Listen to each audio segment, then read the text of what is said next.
What's up, everybody? It's Young here with day 16 of the Fallout 4 Countdown Retrospective. Only one more day to go until we are halfway through the countdown, people. 16 days until Fallout 4 releases. For today's short but sweet countdown retrospective, I would like to take you back to November 14th, 2013. On this date, Bethesda trademarked the title Fallout 4 in Europe through the Office of Harmonization in the Internal Markets, or the OHIM, a website that serves as the official trademark office of the European Union. The trademark posting is no longer available for public viewing, but there wasn't much information there anyway, apart from the November 14th, 2013 registration date.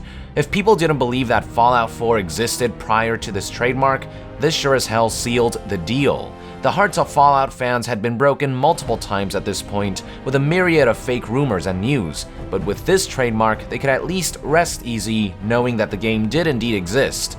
It would be a long journey ahead before the game would officially be unveiled less than 2 years later, but this was a good first step.